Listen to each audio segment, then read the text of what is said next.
I haven't carried an ultra-wide lens in quite a while, and honestly, I don't really miss it. When I need that wider perspective, there's a quick little technique that I use that makes carrying one kind of pointless. Now, I'm not saying wide-angle lenses are bad, far from it, but I think I've been using mine less and less, and that's mainly due to the technique that I've been using instead. So in this video, I'll show you why wide-angle lenses aren't always the answer, what I do instead, and how you can do it as well, all without buying anything new, which is always a bonus, isn't it? And a big thanks to Outdoor Photography Guide for sponsoring this week's video. More on them in a bit. So I'm hoping to share with you my wide angle technique that I use when I'm shooting with my standard zoom lens. I guess you call it the 24-70 equivalent. This is slightly different, but yeah, full frame terms. But yeah, the process is fairly easy. However, the more time you spend getting it right in camera, the easier it is when you get back to post-production. So I'm going to run through the whole technique, show you exactly how I've set it all up to get those big, wide-angle, expansive views with the standard zoom lens, and then we'll go back to post-production. I'll show you the whole process there as well. Hopefully we can make a nice image. Now, this particular area is very tricky to shoot at. It's absolutely fantastic, but the main issue is getting out once the tide washes in. And today we've got an 8-meter tide, and it's coming in at about 1 meter per hour. So I've got to be very careful. Hence the reason I've got shorts on today. It's not particularly hot, but I'm expecting to probably be wading out of here a bit later, but that's absolutely fine. I know the area really well. But yeah, first things first, we need to find a decent composition that works for this particular technique.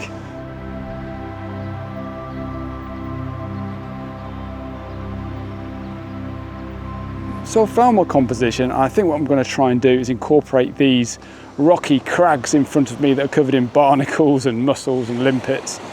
But I also want to show a bit of the coast as well. Now, I'll show you what it looks like with my standard zoom lens at its widest at the moment. And you can see I can only really get this one little section in front of me.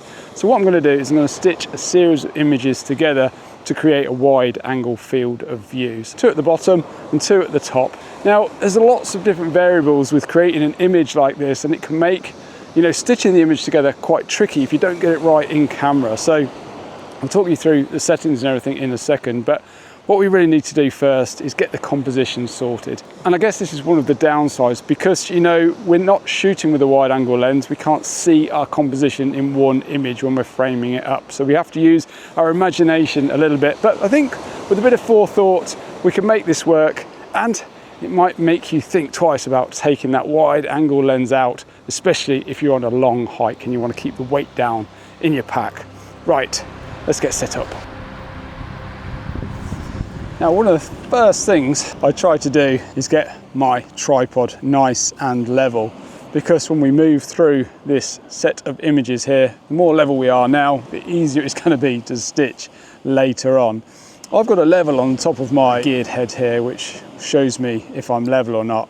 So if I rotate this section around, if that bubble stays in the middle, I know I'm nice and level, and that looks pretty good actually.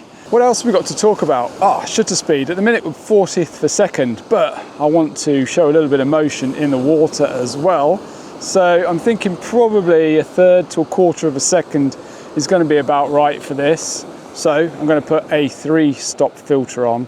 Hopefully by the time the light drops a little bit more as well, we'll be able to show a bit of motion in that water as it trickles through the composition. There isn't much swell today, it's quite calm, but I'm sure it's going to be fine. Some nice pebbles and textures down here in the foreground. So we are ready to shoot now. I'm just going to wait for these water flows to come through. Here's the first one. Now I'm positioned myself, so I've got this middle rock just on the right hand side of the frame. Let's take this one now. I'm going to take 3 or 4 in this one area here before I move my frame in. So I just want to get a few different options for post-processing as the water flows through the image. And now I'm going to move over, making sure I've got about 30% overlap. So I want to try and get a nice area in the middle there that I can stitch together. Now I'll take 3 or 4 different images as that water flows through the image. And then I'm going to move and concentrate on the sky in just a second or two. The sky is not as important because this is the area in front of us that's changing a lot. And this is probably one of the most challenging stitches or I guess, panoramic images, you're going to come up against anything that's got movement within the foreground of your image, like foliage moving around or water washing through. So I think it's good to have at least half a dozen probably shots of each individual frame, just to make stitching a little bit easier. So you've got a few options. Yeah, definitely wouldn't want to just take one. Anyway, I'm going to keep working on my foreground before I move on to the sky. And really, for the sky, it's just a case of panning up. I might alter my focus point, so I'm focusing on the cliffs at the back there, and then just take my images for the sky. And then we'll get back and see what it's all about. So while I'm getting out of here, hopefully without getting too wet, I'd just like to quickly thank Outdoor Photography Guide for sponsoring this week's video. Outdoor Photography Guide is an incredible online resource for anyone looking to improve their outdoor photography skills. Whether you're just starting out or having years of experience, I'm sure you will find a ton of value here. And what I really like is that it's more than just tutorials. You get access to hundreds of video lessons on everything from composition and filter technique to macro, seascapes, even drone and night shooting. There's something for everyone. The videos are easy to follow, taught by friendly, experienced instructors like my friend Paul Thompson, who walk you through the technique step by step. It's a bit like having a mentor sit down beside you and guide you through the process. Personally, I've found new ways to approach composition and lighting by just watching a few short videos, and they're constantly adding fresh content as well to keep you inspired along the way. As a member, you can also join live events and connect with a community of like-minded photographers to share your ideas, ask questions, and keep learning. Now here's the best part. The first 1,000 of my subscribers to click the link in the video description will get a full year of premium membership to Outdoor Photography Guide for only $1.49, which I'm sure you'll all agree is a great deal.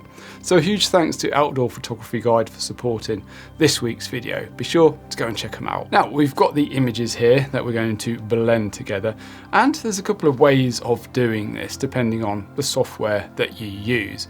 I'm using Lightroom, but you can do it in Photoshop as well. And of course, most editing programs as well have, plenty of features for doing panoramas. So regardless of the software that you're using, I think there's a few things that we need to get right along the way. So let's jump in and get straight into this edit. So here is the first image, which is the image on the left. I've got this lovely motion water racing through. Then I pan to the right, and this is the second image of my foreground. Again, the water levels are about the same between the two, but I really like this rush of water coming through here as well. I also like the edge of the water here against the pebbles. It almost acts like a leading line through the frame. Now, as you can see, as we switch between these two photos, that central rock here appears in both frames. That's given us enough room to be able to stitch those images together. So let's just take a quick look at the sky. This time I was focused back here somewhere, and then literally I just panned across to the left, again making sure that rock was in the frame. So these are the 4 images that we're going to be blending together. I'm going to hold down Shift, click on the last image, click on the first image which highlights them all, right click on my mouse and come up to Photo Merge and Panorama. Okay, so up here we've got spherical and cylindrical. Typically they're the ones that I'll have a look at. Let's have a look at cylindrical to see how well that's done. I'm not loving that quite so much, so I'm going to go with spherical. And now you can see, even though we've really tried hard to get everything just right at the time of shooting, there is a little bit of kind of weirdness around the edges. Now you can either leave it as is and crop in later to exclude the edges, or you can select boundary warp and stretch those edges out to fill the frame. At 100%, my horizon is nice and straight, so I'm going to go with 100% on this one. I don't always do that, I just play around with it a little bit. Sometimes I'll fill the edges if I need to, other times I'll just crop in. But for this particular one, at 100% boundary warp, it actually looks really nice. Everything's super straight in the preview, but we'll have a closer look at that in just a second. So let's click merge, and Lightroom will do its thing and create our merged image for us super quick. Okay, so here we have our final merged image ready for us to run and edit on. Now, as you can see, you know, it's done such an amazing job of blending these two images through here. This water flow continues and marries up perfectly with this one. The horizon's really straight. There's no weird glitches or any kind of artifacts anywhere throughout this image. Even the stretching in terms of the boundary warp, it seems to have done a perfect job. It's this horizon which I'm really pleased with in this image. It's perfectly straight, which is absolutely fantastic. Lightroom has gotten so good at blending moving things in the foreground. It really is a bit of a game changer. It just seems to be so much better than it ever used to be. So yeah, let's run a quick edit on this now. Make this image come to life and give it a bit of pop. Okay, first things first, I'm going to work up in the sky and I'm going to add a mask to the sky. So I'm just going to come up to the mask section, click on the sky. That's going to bring up a mask which is allowing us to make a selection or make some edits just on that part of the screen which is highlighted in pink at the minute. So I'm just going to reduce my exposure down a little bit, boost the contrast just to add a little bit of texture and clarity into those clouds. Come down to my clarity as well and just boost that up a little bit. Also, I'm going to warm it up just a fraction, just because it was through getting towards the golden hour, so there was a bit of a warm sort of light hitting the edges of these clouds. I'm just going to boost the whites ever so slightly and bring the blacks down a little bit as well. And I think that's looking pretty good. Next, I'm going to come up to create another mask and grab my linear gradient tool and just drag that over the very top portion of the sky and just reduce my exposure ever so slightly. Boost the saturation a bit as well, just to increase some of the blue colours at the top there. I notice there's a bit of magenta creeping in, so I'm just going to bring the tint slider back towards green a little bit. Hopefully that helps that. And I think I'm pretty happy with how the sky is looking overall. Okay, so the next thing I want to do is create a local adjustment here with the water flowing through the image. I want to increase the highlights and the contrast in these flows of water. So I'm going to press K on the keyboard. That automatically brings up my brush tool. I'm going to increase the whites and the highlights just ever so slightly, reduce the blacks down and add a little bit of contrast. I'm just doing this very roughly. And now I'm going to paint on these water flows here just to increase the texture there, and a little bit down here as well, just to help draw the eye in. I'm doing this quite loosely. You can be quite loose with the adjustment brush if you're, you know, not going too heavy-handed on the adjustments that you're making. So maybe I'll just increase the whites ever so slightly a bit more just to emphasize those water flows. Maybe just boost the contrast ever so slightly. Let's toggle that on and off. So that's before, that's after the edit, before and after. Ever so subtle. Okay, so let's go back to our basics panel. And I think overall, I'm just going to increase the saturation a little bit, boost the whites ever so slightly, and maybe just overall lift the shadows and the black point just a little bit. Not too much, I don't want to overdo this. Then come down to the details section and just add in some sharpening. For the camera I'm using, I'm usually at around about 70–80%, something like that. Okay, finally I'm just going to crop this image a little bit. So I'm just going to check the horizon. As you can see, it's a little bit wonky, but we did pretty well, didn't we? And maybe just bring the crop down a little bit as well, just to exclude some of those rocks on the left. And overall, let's hit F on the keyboard to bring up the full screen view.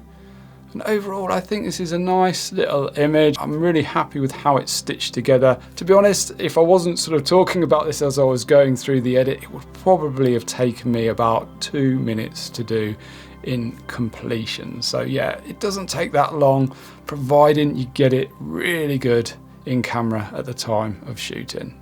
So let's talk about the pros and cons of this technique, starting with the all-important pros. And I guess one of the main pros really is cost. Obviously, if you get good at this technique, it might mean that you might not need to purchase an ultra-wide lens if you don't already own one. Obviously, a big bonus then is the added weight and space that you're going to save in your bag. So if that's a concern, obviously that's a big win as well. And also in some cases, the image quality can be better, because you're creating a single image from multiple images, it means you're going to end up with a high resolution file to work with in post-production. I think mine ended up being about 64 megapixels. Yeah, a nice large file to work with. Now, let's not pretend this technique is perfect, because it definitely isn't. It takes more time, both in the field and later in post-production. And if you've got anything moving in your frame, like water or trees like we did, it is a little bit more difficult to stitch together. So you're going to want to have multiple shots or options in the bag just in case the first one doesn't quite work. You also really want to be in full manual mode. That's your exposure triangle, your manual focus, just to keep things consistent across the frames. And while you can shoot handheld, it can be problematic too. A tripod really does help with this technique, especially in low light or if you're working with slower shutter speeds like we were there. If you are shooting handheld, it might be worth putting the electronic digital level on your LCD, so you can, you make sure each of your images is nice and level as you pan through the area. And also maybe just add a little bit more overlap with the files as well, just to give you a bit more flexibility in post-production. Also, another negative is you can't see your composition entirely at the time of shooting. So it takes a little bit more imagination, to really see what the image is going to be, looking like. And I guess you never really know if the image is going to be successful until you get back to post-production. But there is something a little bit exciting about that as well. So yeah, it's not a universal replacement for a wide-angle lens, but it is seriously a powerful little technique that you can use. And honestly, because I tend to favour more natural focal lengths anyway, I often feel like I'm carrying an ultra-wide-angle lens and not using it that often. So what do you think? Could this technique replace your wide-angle lens, or do you think there is still a place for an ultra-wide in your kit? Please do let me know in the comments section below. I'd love to know your thoughts on this topic. I hope this gave you something to, think about the next time you're packing your camera bag. And if you enjoyed the video or learned something new, a like would really be appreciated and go a long way. If you're new here, feel free to subscribe as well. That just means that you'll see my videos in your feed when I post something. I make a new video every single week. So if that sounds good to you, I'd love to have you along. Anyway, thanks for watching, take care, and I hope to see you all again next week.